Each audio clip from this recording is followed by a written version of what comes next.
ओम श्री परमात्मने नमः। ओम श्री गुरुवे नमः। अथ त्रयोदशोऽध्यायः, श्लोक नंबर 7। भगवान शरीर के साथ संबंध मिटाने के लिए ज्ञान के 20 साधनों का प्रयोग करते हैं। उसमें से ये 7वें श्लोक में ज्ञान के 9 साधन बताए गए हैं। ये श्लोक है अमानित्व मदम्भित्व, अमानित्व मदम्भित्व महिंसा क्षान्तिरार्जवम्, महिंसा क्षान्तिरार्जवम् आचार्योपासनं शौचं, आचार्योपासनं शौचं स्थैर्यमात्मो विनिग्रहः, स्थैर्यमात्मो विनिग्रहः। एक बार फिर बोलती हूँ। अमानित्व मदम्भित्व महिंसा क्षान्तिरार्जवम् आचार्योपासनं शौचं स्थैर्यमात्मो विनिग्रहः। पहला शब्द है हमारा अमानित्वम। ये जो अमानित्व मदम्भित्व बोला है, वास्तव में संधि करके अगर इसको बोल लें, अमानित्वम मदम्भित्वम, म का आधा पार्ट, आधा म जो है अमानित्वम, और उसका जो स्वर भाग है अदम्भित्वम, और ऐसे ही आगे हमने बोला है महिंसा क्षान्तिरार्जवम्। शब्द है हमारा अहिंसा क्षान्तिरार्जवम्। म हमारा अदम्भित्व के साथ आ गया, अदम्भित्वम। हमारे 8 अक्षर जो हैं मदम्भित्व व पे खत्म होते हैं, इसलिए शब्द लिया गया है अमानित्व मदम्भित्व महिंसा क्षान्तिरार्जवम् आचार्योपासनं शौचं स्थैर्यमात्मो विनिग्रहः। पहला शब्द है अमानित्व, अपने में श्रेष्ठता का भाव न होना। दूसरा है अदम्भित्वम, दिखावटीपन न होना। तीसरा है अहिंसा, किसी प्रकार की हिंसा ना करना। चौथा क्षांति, क्षांति का मतलब क्षमा। 5वां आर्जवम, सरलता। और 6ठा आचार्योपासनम, गुरु की सेवा। 7वां शौचम, बाहर भीतर की शुद्धि। 8वां स्थैर्यम, स्थिरता। 9वां आत्मविनिग्रह, मन का वश में होना। ये 9 साधन अपने जीवन में अपनाने हैं, इस शरीर से अपने तादात्म्य को मिटाने के लिए। ये शरीर अलग है और शरीरी अलग है, कहीं क्षेत्र और क्षेत्रज्ञ कहा गया है। सबसे पहले वर्ड में आया है अमानित्वम, अपने में श्रेष्ठता का भाव न होना। अपने में जब श्रेष्ठता का भाव आ जाता है तो इंसान कहता है मैं मान्य हूँ, मैं आदरणीय हूँ, और यह भाव, ये जो नाशवान शरीर है, इसके साथ संबंध जोड़ने से आता है। और हम जितना इसके साथ अपना तादात्म्य खत्म करते जाएंगे, उतना उतना उस परमात्म तत्व की और हमारा ध्यान जो है वो बढ़ता जाएगा। इसलिए कहा गया है कि ये पहला साधन ज्ञान का, कि अपने में किसी प्रकार की भी श्रेष्ठता का भाव न होना। इसको हम कैसे ख़त्म कर सकते हैं? महापुरुषों के सानिध्य में बैठे उनकी वाणी को सुने और उनका संग करें, उनके पास में रहें और उनके अनुकूल बन जाएं। इससे हमारा मानीपन जो है वो दूर हो जाता है और परमात्मा की तरफ मानीपन दूर होने के कारण सुगमता से इस शरीर से हमारा संबंध जो है वो संबंध विच्छेद हो जाता है। शरीर से संबंध विच्छेद होने का मतलब, या संसार से शरीर और संसार एक है, या संसार से संबंध विच्छेद होने का मतलब हम रहें तो संसार में, परंतु उस कमल के फूल की तरह जो होता कीचड़ में है लेकिन खिलता है कीचड़ से ऊपर उठकर। हम इस शरीर से सारा काम लें लेकिन इस शरीर को मैं मेरा ऐसा ना हो, बस फिर हमारा मानी भाव जो है वो समाप्त हो जाता है। इंसान अपने आप को फिर श्रेष्ठ नहीं समझता।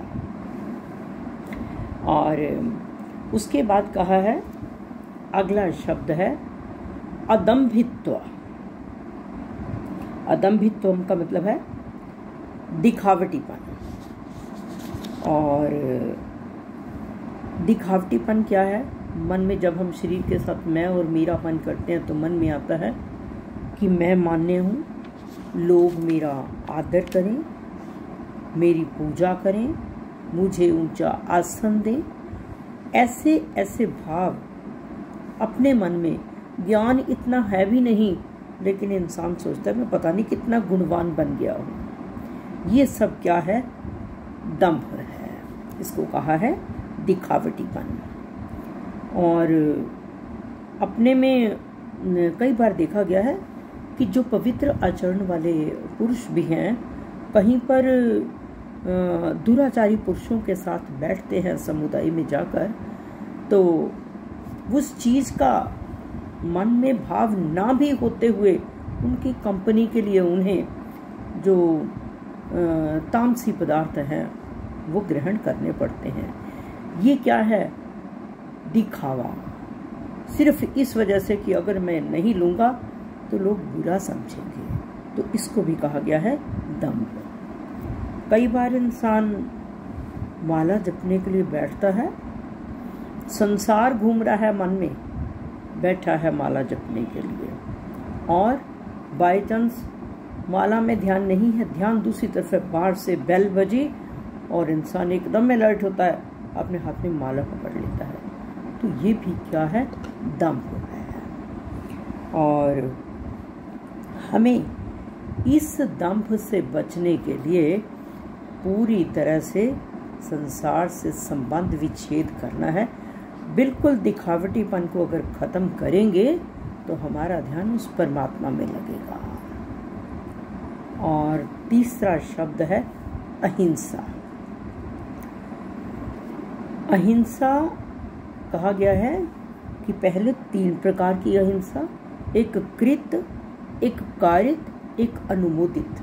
कृत का मतलब स्वयं हिंसा करना, कारित का मतलब दूसरे से करवाना, और अनुमोदित का मतलब जो हिंसा कर रहा है उसका समर्थन करना, उसकी फेवर करना।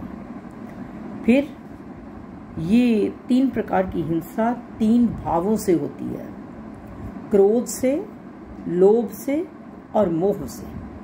क्रोध से 3 प्रकार की हिंसा, कृत, कारित और अनुमोदित। इसी तरह से लोभ से, इसी तरह से मोह से।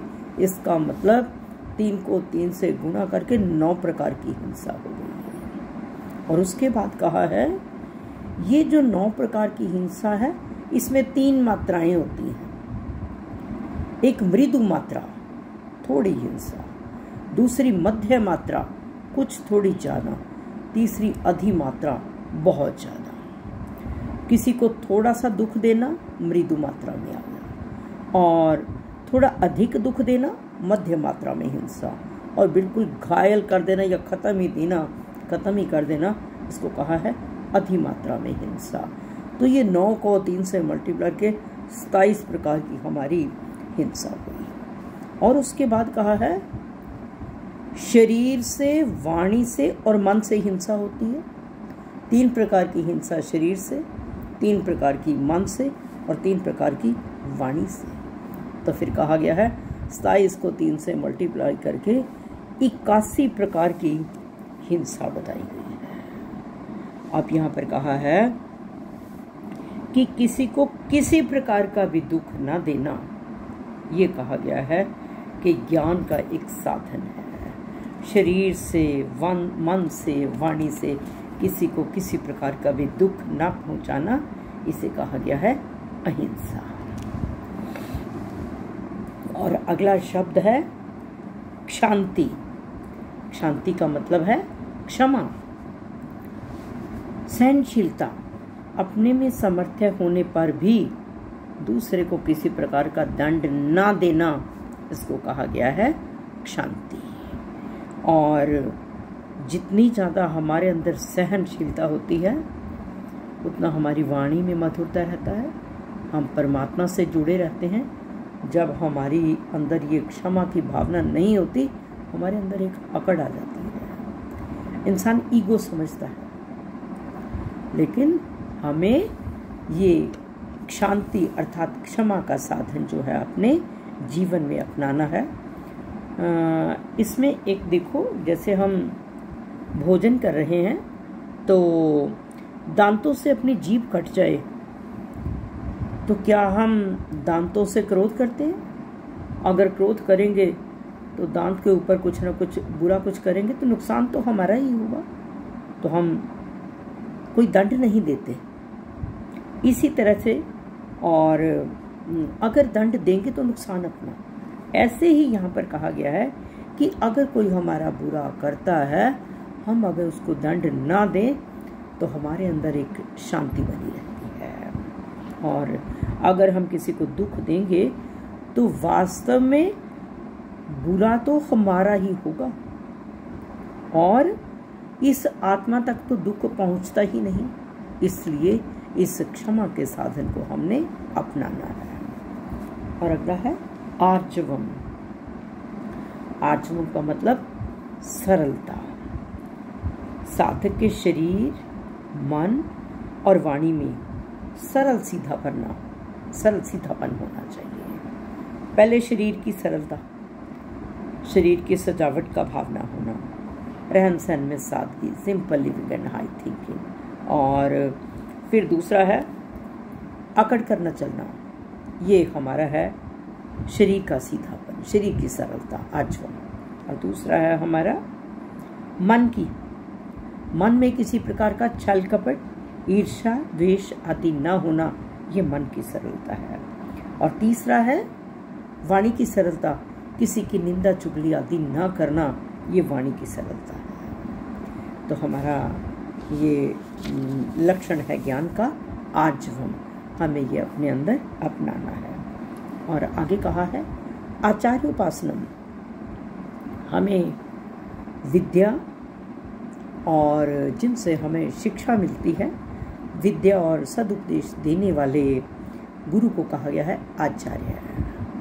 आचार्य हों, हमारे बड़े हों, बुजुर्ग हों, हमें उनकी सेवा करनी है। हमें आचार्य जिनको जीवन मुक्त भी कहा जाता है, उनके नियमों के मुताबिक चलना है। हमें अपने जीवन में अनुशासन को धारण करना है। और जब हम आचार्यों के नियमों को अपने जीवन में लागू करते हैं तो हमारे अंदर एक विशेष प्रकार की विनम्रता आती है। और जितनी विनम्रता, उदारता आती है, उतना परमात्मा की ओर बढ़ते हैं और हमारा शरीर से संबंध विच्छेद होता जाता है। और उसके बाद कहा है अगला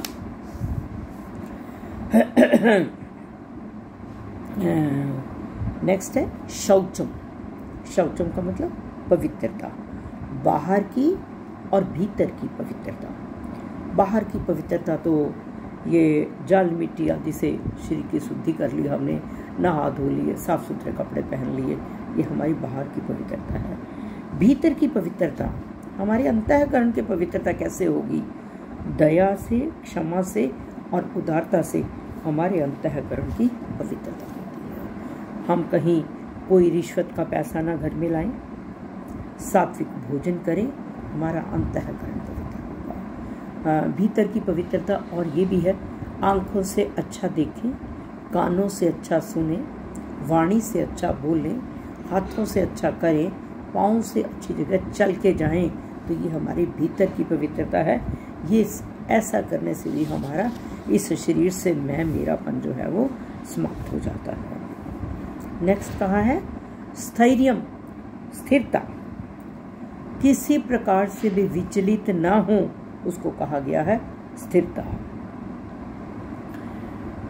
मुझे तो केवल तत्व ज्ञान ही प्राप्त करना है, ऐसा दृढ़ निश्चय करना, तो जितनी मर्जी बाधाएं आए उनमें विचलित अगर ना हो तो तब कहा गया है स्थिरता।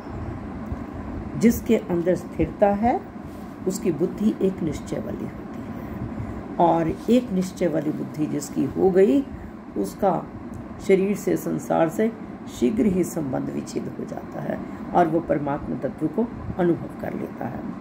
और नेक्स्ट है आत्मविनिग्रह, मन को वश में करना। यहाँ पर आत्मा जो वर्ड कहा है यहाँ पर मन के लिए आया है। और मन में हमारे दो प्रकार की चीज़ें उठती हैं, एक तो है सफुरना और दूसरा है संकल्प। सफुरना का मतलब हमारे मन में कुछ अच्छे कुछ बुरे विचार आते रहते हैं, और संकल्प जिन विचारों के साथ मन चिपक जाता है वो संकल्प बन जाते हैं।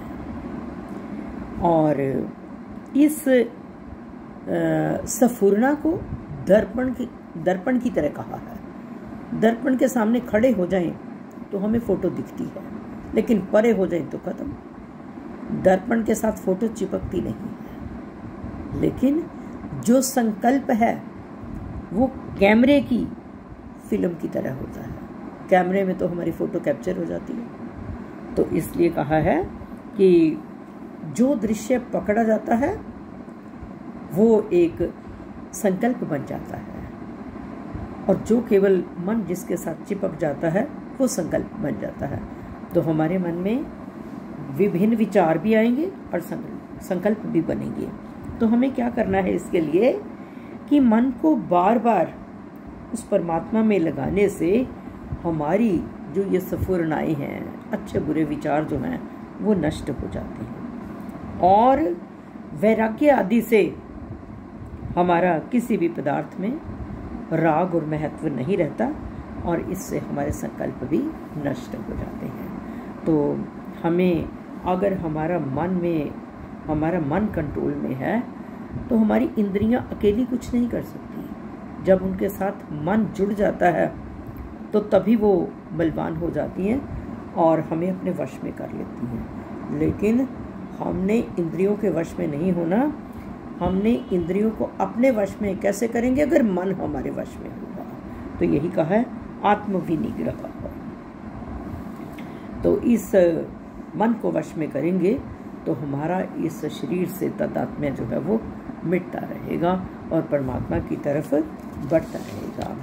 ये जो बताए हैं 9 ज्ञान के साधन, एक बार फिर अपने में श्रेष्ठता का भाव ना होना, दिखावटीपन ना होना, अहिंसा, क्षमा, सरलता, गुरु की सेवा और बाहर भीतर की शुद्धि, स्थिरता और मन का वश में होना, ये 9 ज्ञान के साधन बताए गए हैं।